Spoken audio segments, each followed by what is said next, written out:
So Kai, thanks very much for joining us here on bmxultra.com. It's great to finally talk face to face. I think the last time would have been Adelaide World Championships way back in, gosh, when was that? Yeah, Oh, that's correct. Yeah, it's a pleasure. Yeah, that was oh my God, that was probably I want to say 10 years ago, maybe. oh, at least, yeah. Yeah, I can't even yeah, remember. I think it was that was a long time ago. 09 That was a long time possibly. ago. Sorry. Yeah, that was a long time ago. That Yeah. was a long time ago, and that was Um, actually my first time in Adelaide. you've been to Australia before, though. I've been to Australia a couple times prior to that, but yeah, I've never been to Adelaide before, so that was my first time there. A very different city to a Sydney or a Melbourne or Los Angeles, I guess. Yeah, yeah. I mean, most of the time when I go to Brisbane, um, but yeah, it's pretty different, which is cool. Yeah.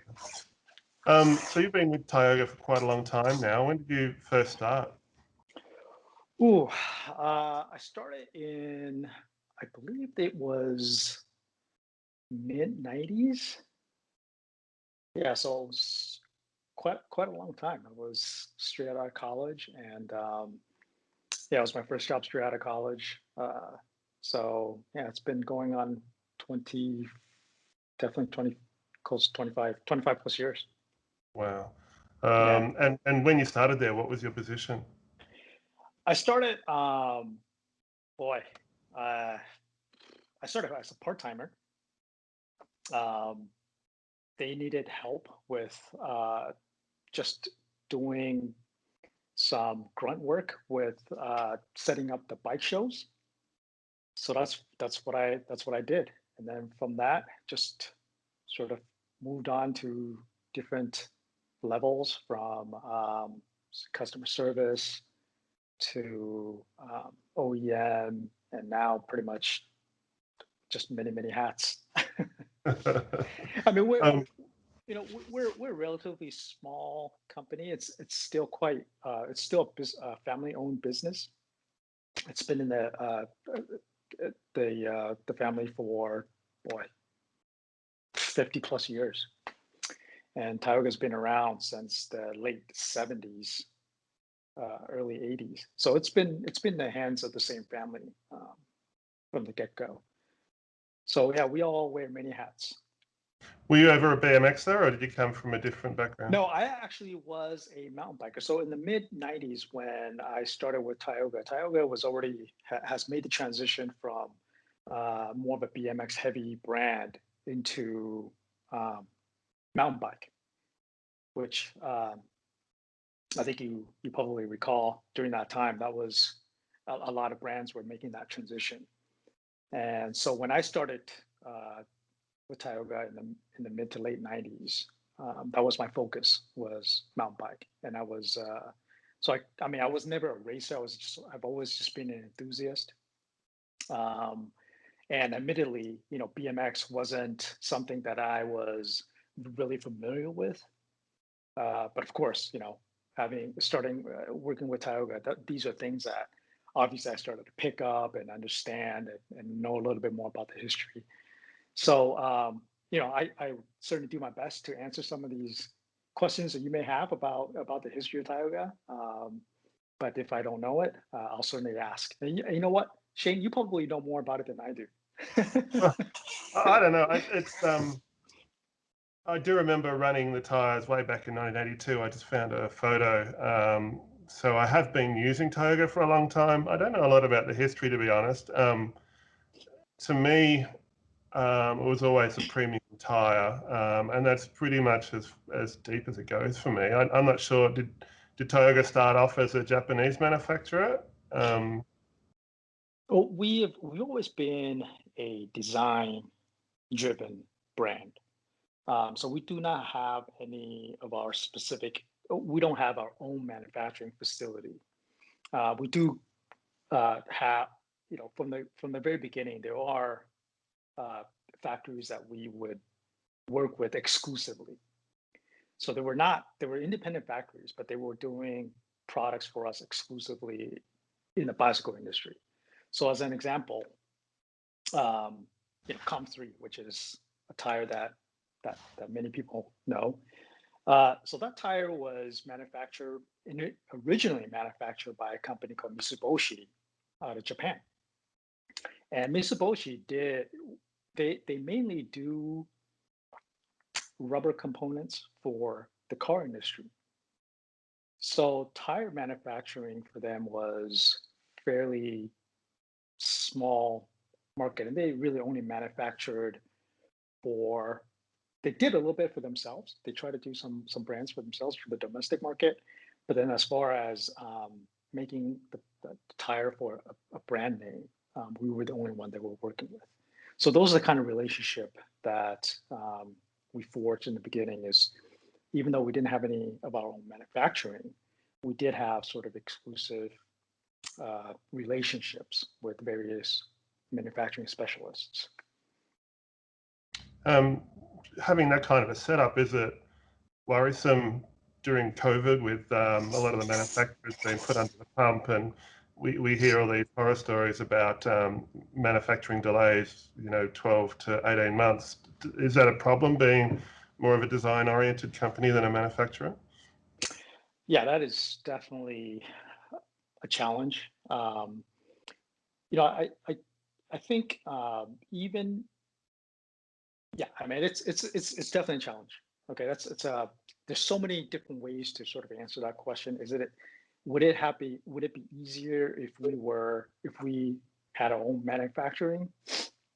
Probably not, and the reason for that is because the manufacturing slowdown, besides the fact that people are buying a lot more parts, which is awesome, is that there's shortages with raw materials and transport. So even had we had our own manufacturer, we would still be coming up with coming up against the same problems that a lot of these manufacturers have. So, to kind of quickly answer your question, we would certainly have problems. Would just be different types of problems, and our delivery probably wouldn't be that much better, unfortunately. Yeah. Well, at least out here in Australia, there seems to be a whole lot of Tioga tires still available. It's not like there's a real shortage. So obviously you had good stocks beforehand. It was a good Yes. thing. So getting back to the Tioga tires, I was a big fan of the Comp3s. I must have run them all the way up until when the Power Band and the Powerblock were released.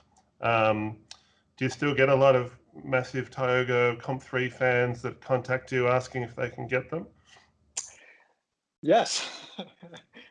I mean, it certainly continues to not just me, but surprise everybody within our organization that a tire that was designed more than 40 years ago is still relevant today. Of course, it's serving different audiences, right? Like obviously, a lot of people that want Comp3s today are not racing in regularly like today.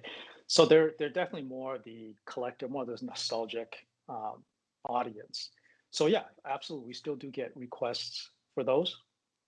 And yeah, I just the way things have gone, I don't think that that's really going to fade out anytime soon. No, I did notice that you've stopped manufacturing the rubber-walled Comp3s, so it's just skin wall now.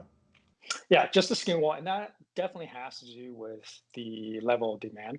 So as I mentioned a little bit earlier, most of the guys that are interested in the Comp3s are more the sort of the old school, mid school type, and they do favor the skin walls, the tan walls. So black walls have, I mean, the demand has certainly dropped for the black wall tires, and I'm sure you probably realize this, Shane, that to keep tire molds open, you have to reach a certain numbers of tires on an annual basis. So when the demand started to kind of drop for the black walls, we focused everything onto the skim ones. It's doing great. So And it must be, what, 10 or more years ago now that you released the Powerblock.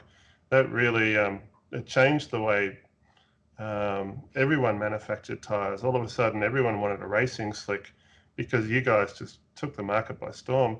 And it's not something that's new to Tioga, because you dominated the market for almost 2 decades, from the 80s through the 90s. Did that put a real focus back into BMX for you guys? oh yeah, absolutely. And during the prior to the power blocks, I'm trying to get my history a little bit straight here. So please do correct me if I'm wrong here. But prior to the power block, I mean, we didn't really have, so the Comp 3 went pretty much unchanged for, at the time, must have been going on 30 years. But racing has started to kind of change, right? Track started to get a little bit more groomed. 10, 15 years ago, it started to change. And there are a few brands out there that started to make tires that were less knobby, right? Smaller knobs, faster for the type of terrain that is starting to transition during that time.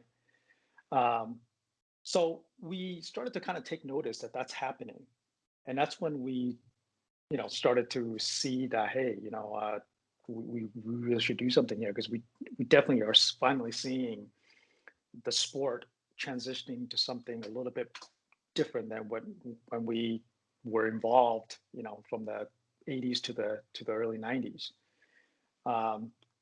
So yeah, I mean, the fact that the sport has started to change, we certainly did sort of refocus in that market, and really studied it and developed something that we felt was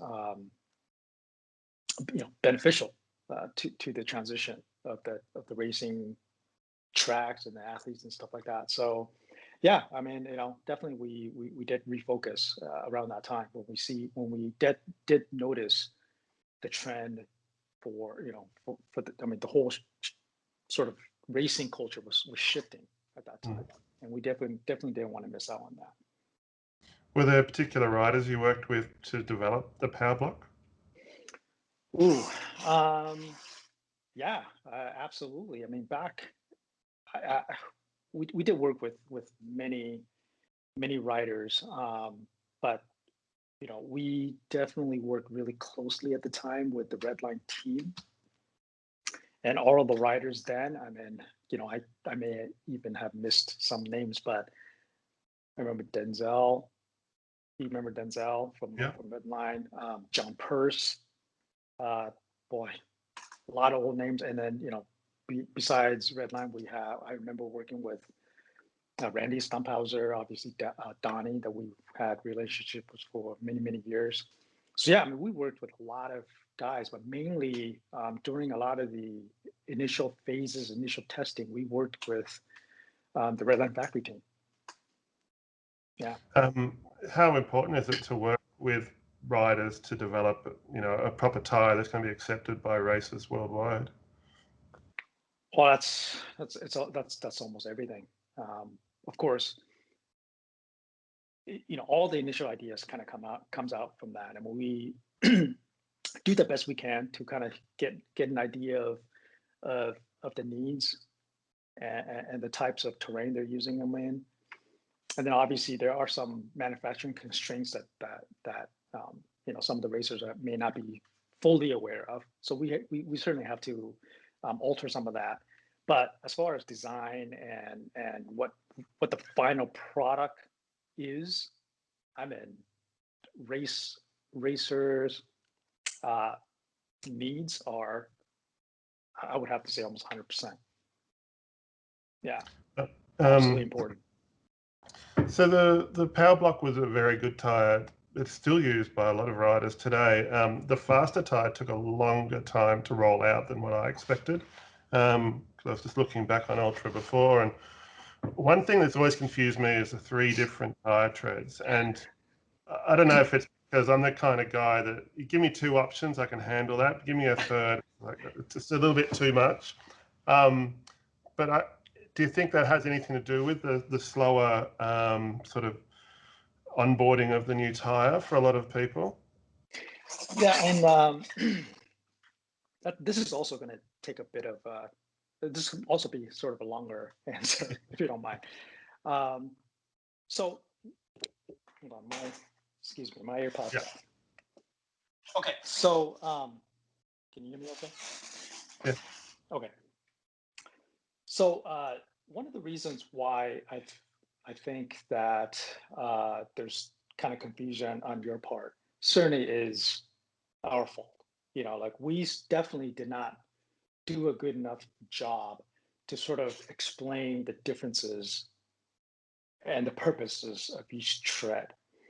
And initially, you know, we wanted to kind of just offer the options and then have the rider pick and choose what they want uh, by, you know, kind of looking at it, seeing how the tread looks, and sort of playing in their mind how that would work with the type of riding that they do. Um, Having said that, we certainly can understand how confusing it is. I mean, what is the point? We certainly still need to do a better job to kind of explain why these are there, so that you can have more information to be able to sort of pick and choose, as opposed to just kind of guessing. Well, I think this looks like this, so maybe this is what it's for. So that's definitely on us, and we will certainly have to do better with that. But to go back to your question about why it's taking longer to make that transition from Powerblock to Fastr, you know, we think about that constantly, and certainly there's no one answer to any of this. But our assessment is that, you know, when so we went from Comp 3 type large knobby tires, pretty substantial knob tire.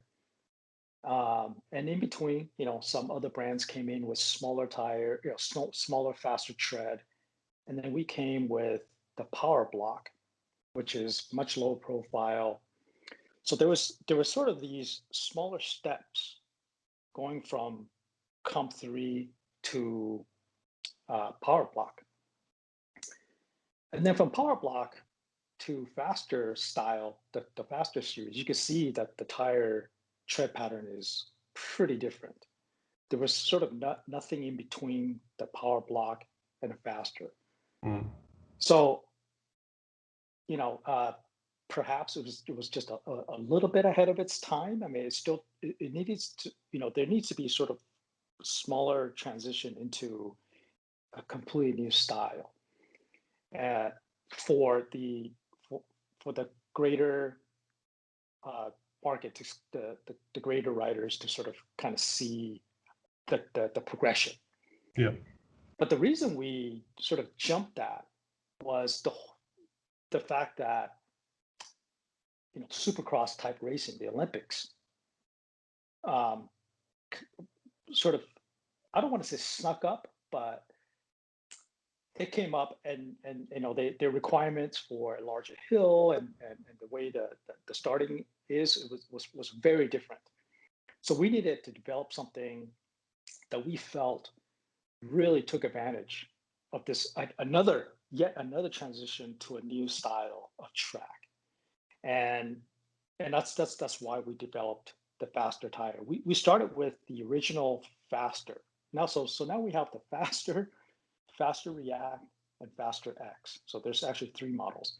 So the original one was just the Fastr, and it really was purely focused for Supercross, for the Olympics, really. I mean, we started developing a couple of years prior to the Beijing Olympics. So that was 2008. I think we started developing it 2005, 2006, and had some prototypes late 2007, and had some riders use it in 2008. So it was a fairly quick process, relatively speaking, to get something that was specific for this new style of big hill racing.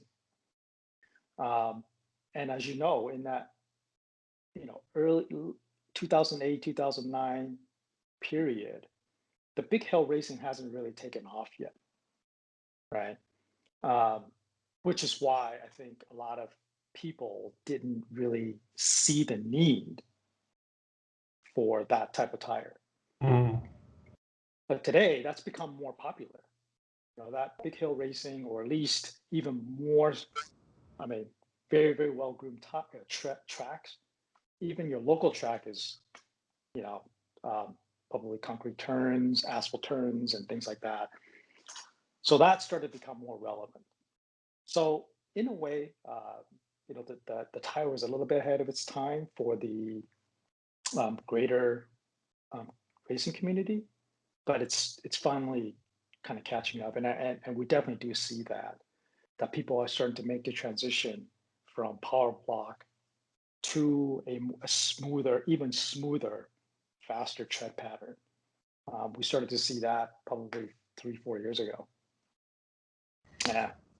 So the setup I've got is a faster front and a react rear. I've noticed a whole bunch of people use Fastr X for front and rear. Have you seen people, like I'm sure they've got specific designs. I remember reading in the marketing that one's better for cornering, one's better for acceleration. Do you see people really mixing it up and switching them around and using them for reasons that they were never intended for, possibly? Well, here's the thing. I mean, there's really nothing that we could say where the tread isn't intended for anything. I mean, okay, it's for BMX racing, for sure. It is a BMX racing specific tire. So anything outside of BMX racing, obviously, it's not intended for that.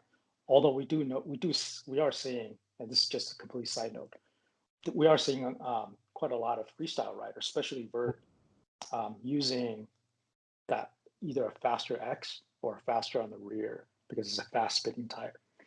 But anyways, so for any kind of racing application, there isn't really a right or wrong way to use the combination.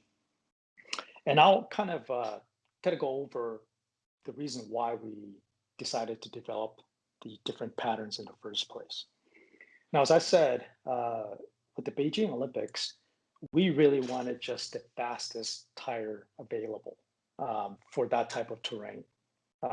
Basically, that large starting hill, which is where you really pick up the speed, probably a third or halfway down the track. So we wanted something that just really fast. Yeah.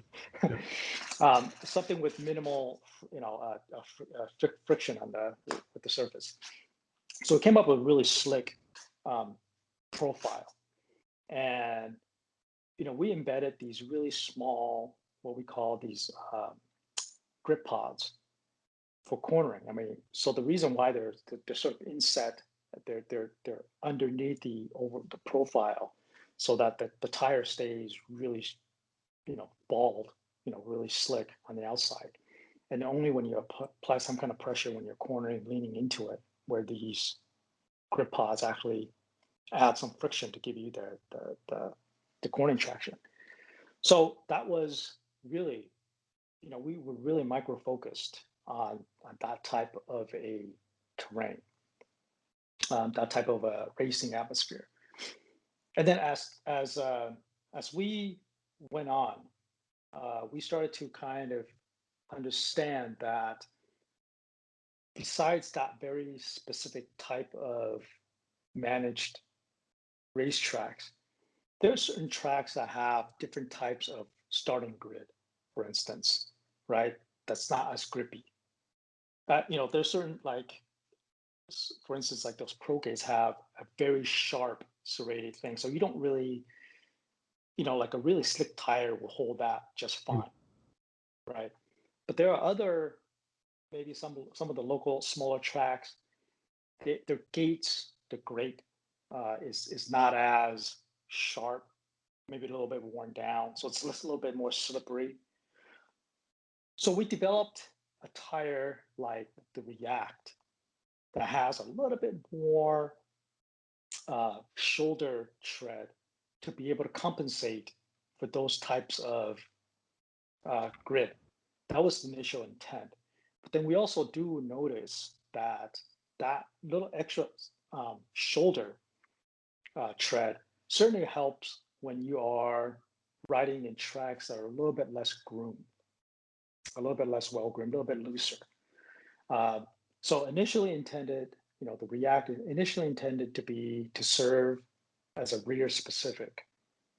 We do find that some riders actually do like to have that little bit extra tread up front or the looser, less groomed trails or tracks. So those are the first two models that were available.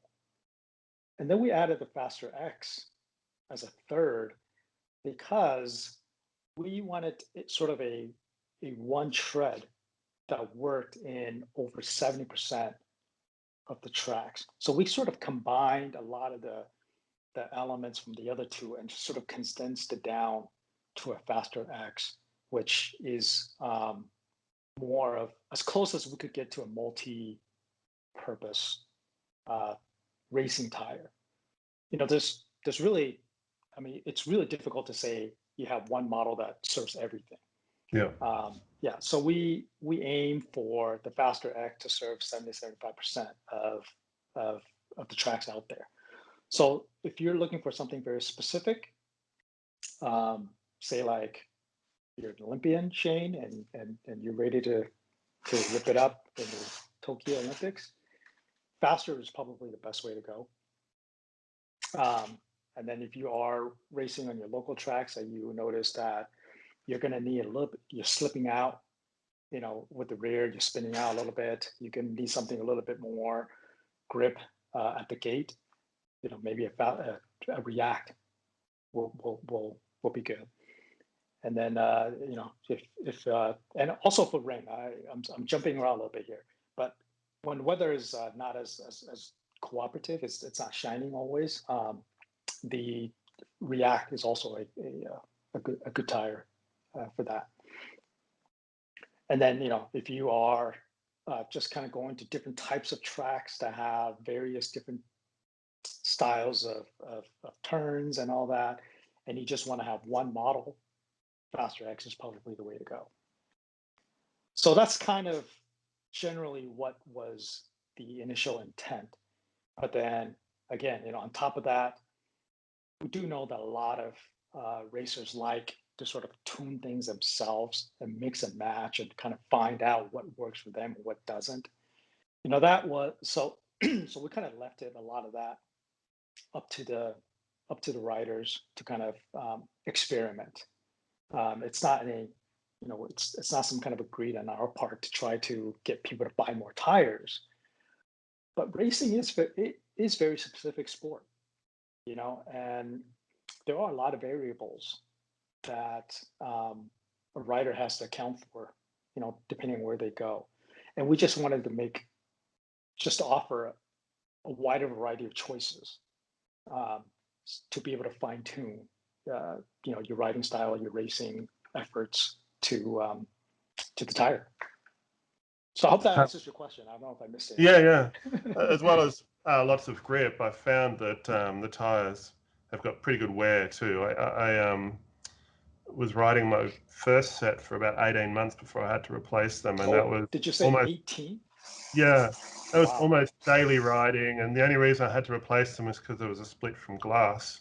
But yeah, amazing wear out of those tires. I couldn't believe it. And a lot of the tracks here are groomed pretty well. We're starting to see a lot more sealed surfaces. I'm not sure if you're aware, there's a 6 surface, which is it's almost like riding on sandpaper all year round, which is great for winter, but it's harsh on tires and harsh on your body when you fall. I found awesome wear out of the out of the React specifically, and also the Fastr tire? Yeah, and we certainly do with our manufacturing partner spend quite a bit of time to figure out the right combination of compound, because obviously you want to balance wear with performance, and that's always a tricky thing. And boy, compounds, that's a completely whole different science that way beyond me, because you could add, there's so many different types of additives that you could add in there, and it a few percentage points here and there certainly would affect the writing characteristics. So finding the right balance is something that it's a never-ending process, and I'm glad that we're able to deliver what we're able to deliver for you. But yeah, I mean it's something that's constantly on our minds trying to improve. I mean we um, fairly often get secret sauce tires that we give to some of our writers just to kind of test out to see if they could feel the difference, things like that. So we definitely don't count us out to offering additional compounds and stuff like that within the Fastr tires to confuse it even more. Thanks for that. It seems that a lot of the tire brands are moving towards a tubeless compatible system. Should we expect that from the Fastr tires or from other Tioga tires in the near future? Yeah, of course, that is something that we do foresee it happening. Um, as you know, it's happened in pretty much every other application in cycling. It's already starting to make the transition to road bikes as well. So we do see. I mean, there's definitely some, there's some great advantages to having a tubeless system. The challenge is the setup, right? Like getting the tires seated and all that stuff, and then having to maintain them. That's a little bit of work. But to answer your question, yeah, definitely we do see that happening. I mean, there are certain things that we are working on our end to make sure that when the market is ready to make that transition, we're there um, to offer them with our tires. But yeah, absolutely, I do think tubeless is there. And how about you? I mean, like, are you seeing that I see a lot more demand? people. So I've been playing with tubeless for nearly 10 years, I think, on and off. We're working with Alienation with their early version of the TCS. They sent me a prototype setup.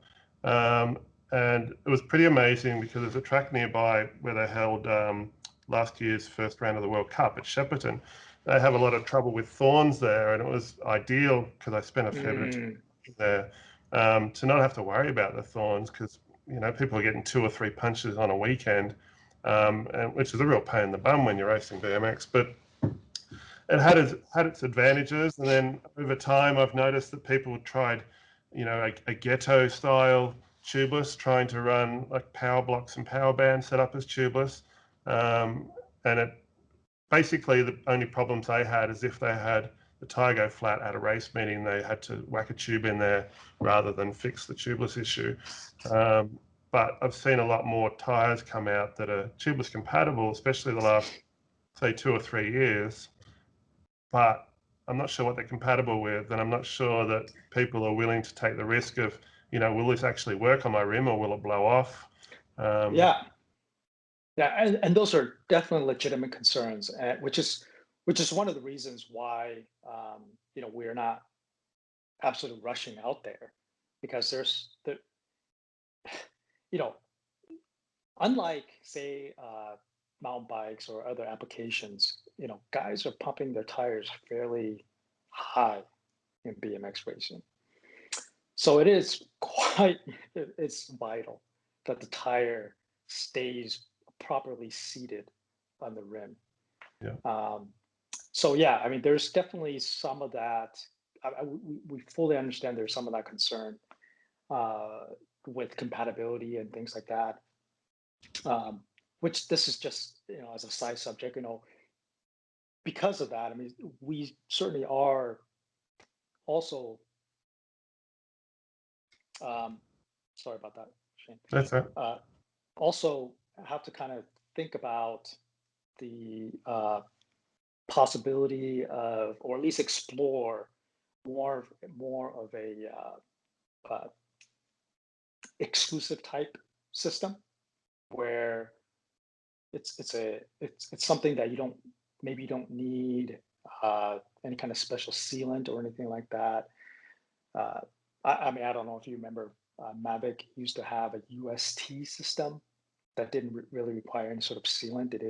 And it's only compatible with the UST type rim. So those kind of system takes the confusion out because you know exactly what is going to work. So that's something that we certainly are. I'm not saying that we're going to do that because that there is some value to having a widely available compatibility as opposed to a closed system. But the advantages with the closed system is that the writer can be assured that it's compatible.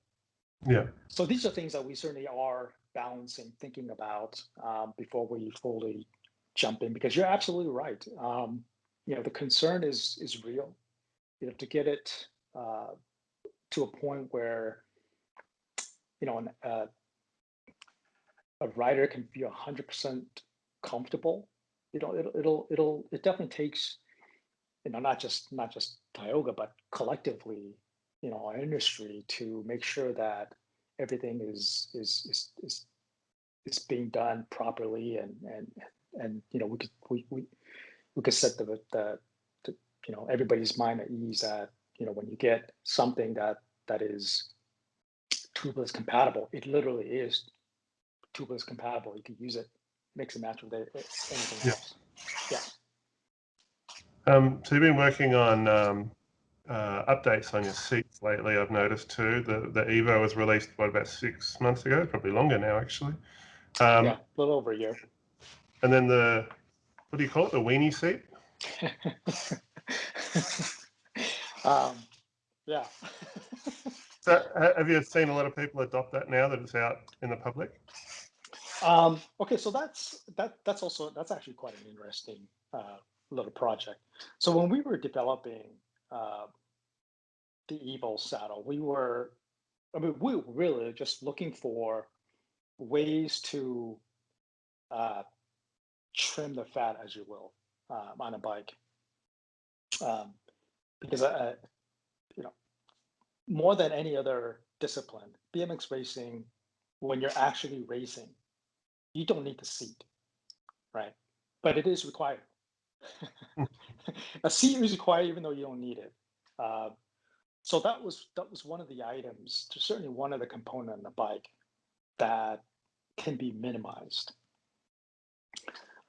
So we were experimenting with different form factors to sort of minimize that, and then obviously we want to balance, the aesthetics of the seat with bikes and so forth. So we started with a lot of different shapes, and that really really slim Weeny saddle is one of them. It was one of the prototypes that we went through, and then so as people were testing them, we were getting kind of feedback from writers that as weird as it is, this is all I need. It's kind of what we hear, right? Because obviously, again, you're not sitting and you're not really using the seat to control anything. So you just want something there. I mean, as you know, there are guys that run like uni seats. So this is just another one of those. What started out as sort of an experimental product that we started to kind of hear from people that have tested the product and suggesting that, hey, this could be something that other people would want besides me. So we took a chance at it. But we did introduce the Evo first because that was, we did want to do sort of a transition product. But so we made the with the really slim, extremely slim saddle available. Again, just as another option, if you absolutely feel that you only need something there to satisfy the bike, just to make sure that you have a legitimate bike to use on the track. That saddle certainly fits the bill, and it's super lightweight. Do you think the factory dads out there will be screaming for a half weenie anytime soon? Sounds so funny in different ways. Well, I will tell you, we are working on a smaller form factor seat for the junior market. Yeah. And I'll kind of leave it at that. Okay. How's the development going with the new fork system? Ooh, boy, man, there's so many variables to consider. As you know, this is a series, a set of components that we as Tioga never made commercially available. We never really had. No, actually, this again is something maybe you know more than me. I believe we did used to have a fork. A chromoly fork. I think yeah. We did have. I know we did have a frame, sort of a Tioga Rhino frame or something like that. Yeah, back in the day. So, but that's those are just really rare exceptions, and those aren't not, at least when it comes to the fork and bars and stuff like that, I wouldn't say they are extremely innovative. They took existing technology, and we made it our way, but using existing technology. So this new finance system obviously is completely different. I mean, certainly at a glance, it does look like a traditional or sort of mid-school double clamp fork. So there is that resemblance, but really the key with the system is the extension above that to be able to use a much lighter weight bar, and that's really the essence of the system, is to be able to apply a much lighter weight bar, because a traditional chromoly bar, as you know, is a couple pounds almost, right? 700+ grams. And it's probably, it's one of the heaviest single component on a bike. So to be able to bring that down to just 100 or 150 grams, that's significant. And on top of that, you increase the stiffness, and you make it, and it's not any less. It's just as strong, and it's stiffer. So there's a lot of advantages to it. Obviously, the look is different. It's a little bit different, but functionally, performance-wise, there's definitely some advantages that we're clocking as we're developing this. And yeah, we started working on this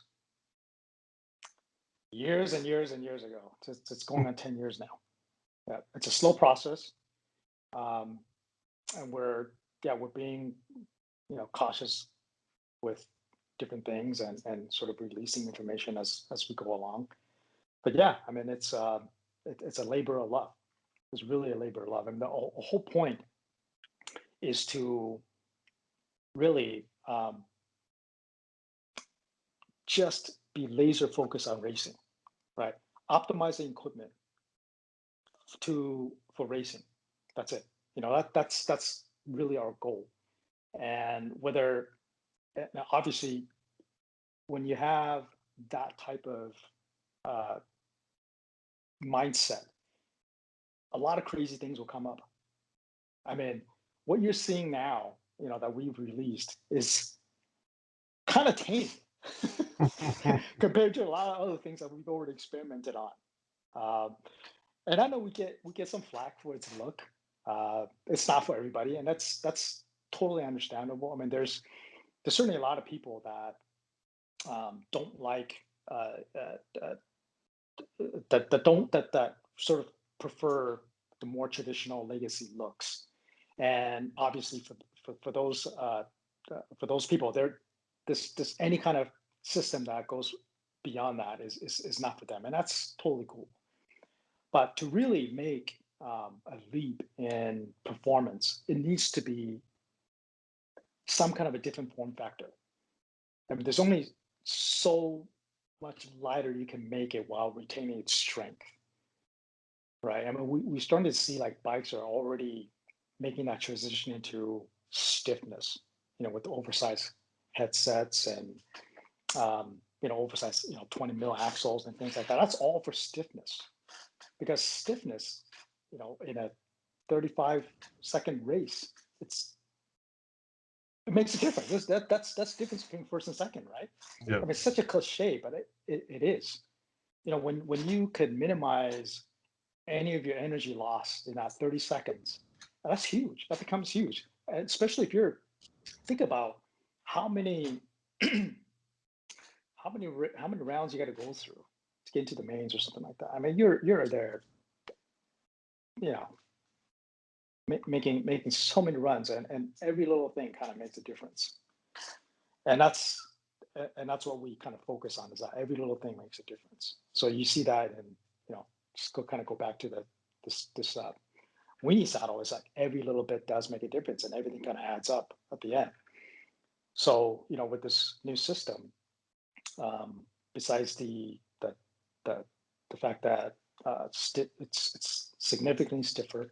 I mean, you're saving half a pound to a pound, on a bike easily, and we could even probably do a little bit better as we refine the product.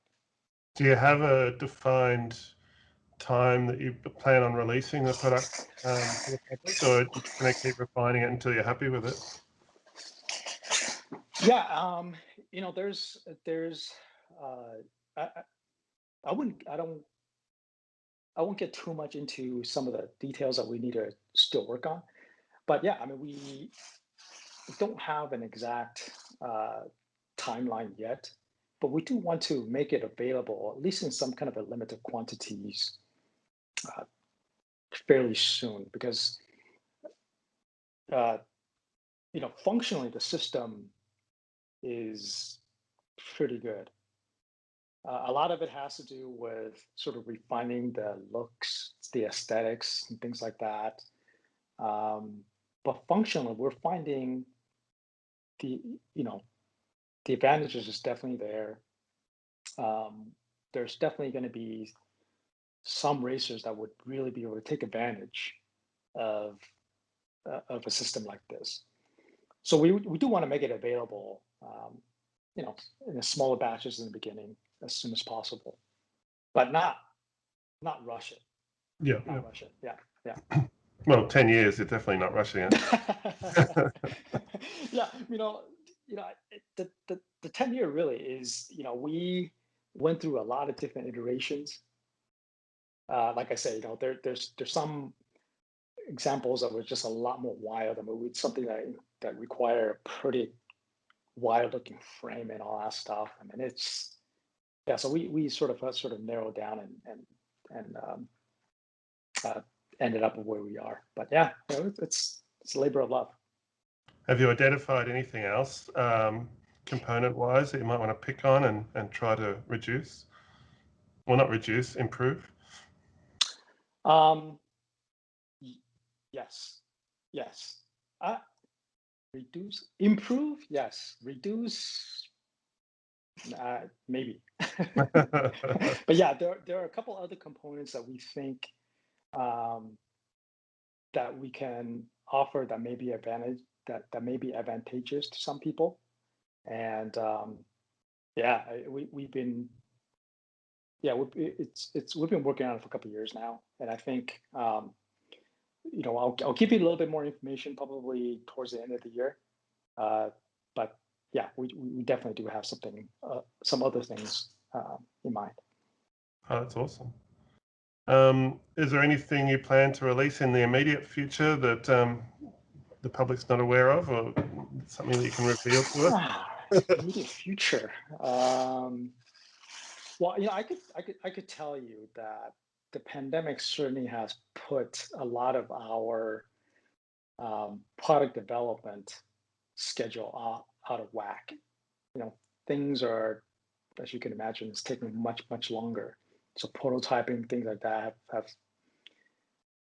it's just taking much longer, more than double what it would be. So things that we had hoped that we'd be able to have, one of them will be, say, like a smaller saddle for the junior market. That's taking a little bit longer.